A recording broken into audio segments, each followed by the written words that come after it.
Good morning everybody. Optimal success trajectory की online classes में आपका स्वागत है। I am Vishvendra, the founder of optimal success trajectory. आज एक क्वेश्चन आपसे डिस्कस करूंगा। मान लीजिए आपको एक ब्लॉक दिया हुआ है जो किसी सरफेस पे रखा है। इस ब्लॉक पे आप हॉरिजॉन्टल फोर्स अप्लाई करते हैं। The force is a function of time and this is F is equal to 2t+3। Surface और ब्लॉक के बीच में लिमिटिंग फ्रिक्शन 0.4 है, काइनेटिक फ्रिक्शन 0.2 है।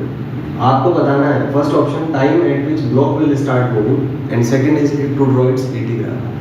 सबसे पहले हम जानते हैं कि कोई भी सरफेस पर अगर कोई ब्लॉक रखा है तो ब्लॉक स्टार्ट करता है मूव करना जब उस पर लगने वाला एक्सटर्नल फोर्स लिमिटिंग फ्रिक्शन से ज़्यादा हो। तो सबसे पहले कॉन्सेप्ट होगा कि ब्लॉक मूव तब करेगा जब जो फोर्स है applied force it is greater than limiting friction. Limiting friction is mu limiting into L।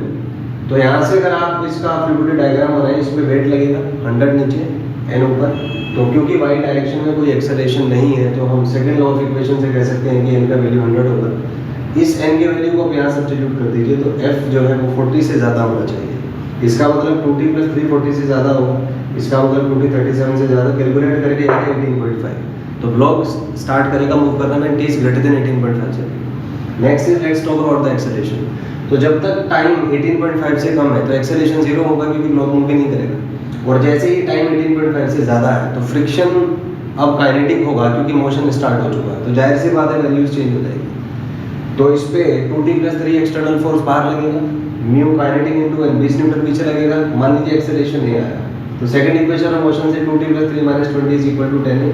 तो 2t - 17 10 है। तो एक्सेलरेशन यहाँ से इस फॉर्म में आ जाता है।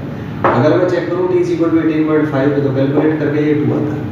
तो अगर हमें इसका ग्राफ होना है तो एक्सेलरेशन 0 है जब तक टाइम 18.5 से कम ही नहीं होगा। तो ग्राफ ऐसा है। उसके बाद 18.5 पे इस फंक्शन की डेफिनेशन के अकॉर्डिंग एक्सेलरेशन का वैल्यू 2 आया तो ग्राफ एकदम से यहाँ पे राइज करेगा। It will be discontinuous at t is equal to 18.5 जो कि होता भी है।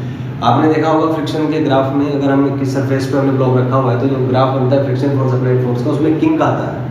किंक मतलब sudden change, abruptly function rise करेगा and it is discontinuous at this point. तो यहाँ से फिर ये स्ट्रेट लाइन होगा ग्राफ और स्लोप इसका पॉजिटिव और इंटरसेप्ट नेगेटिव होगा। आप देख सकते हैं यहाँ से। तो this will be the graph. I hope it work for you. Thank you and have a nice day.